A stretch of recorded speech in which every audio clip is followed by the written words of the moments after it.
क्यों रो रही है? क्यों रो रही है? मैंने तो अभी डांटा ही नहीं आपको। हैं? क्यों रो रही है? पहले आप रिकॉर्डिंग बंद करो। नहीं, पहले बताओ तो मैं बंद करूँ। पहले रिकॉर्डिंग बंद करो तो ही बताऊंगी। आप बता दो, मैं बंद कर दूंगी।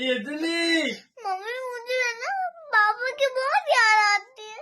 मैं ना जब दुकान पे जाके शाम तक खाना नहीं खाता हूँ, भूखे के भूखे काम करते, कुछ भी नहीं खाते पीते, कुछ भी नहीं करते, सीधे काम काम तो काम। सुबह मैं खाना खिला के भेजती हूँ ना, पापा का मैं ध्यान रखती हूँ ना। लेकिन वो सुबह ही खाते, शाम को खाना खाते क्यों हो?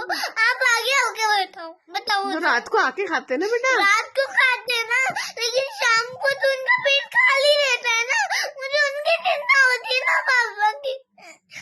और रात को भी वो बिना कुछ खाए पिए चले गए तो मेरे को उनकी टेंशन नहीं आएगी तो किसको आएगी? मेरी बात सुन। दुनिया की हर बच्ची को अपने पापा की टेंशन होती है। अच्छा, इसके लिए वो दुबली पतली हो जाती है। अच्छा। खाना खाएंगे ना, वो भी अंकल को सामान देना ज्यादा जरूरी था।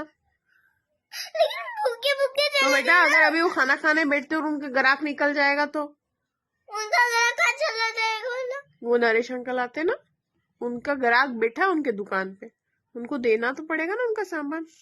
तो मम्मा खाना खा के इंसान खाना नहीं खाएगा क्या? आके खाएंगे ना। इंसान खाना नहीं खाएगा क्या? मुझे बताओ ना। खाएंगे ना। इंसान खाना नहीं खाएगा, वो खाना नहीं खाते, वो भी खाते। खाना खाते, अपने बाबा भी खाना खाएंगे, भूखे भूखे तो खा थोड़ी। ओ बाप रे, अपन खाना खिलाते ना बेटा, पापा नाश्ता ले जाते हैं दुकान पे। टेंशन होती है ना। ओ बाप रे, ऐसी टेंशन। मुझे चिंता होती है पापा की, मैं क्या करूँ अब? मेरा स्वभाव इतना नरम है, मैं क्या करूँ? अब खराब तो कर नहीं सकती मैं। ओ बाप, इसे रोना नहीं। मैं क्या करूँ? पापा को आप प्यार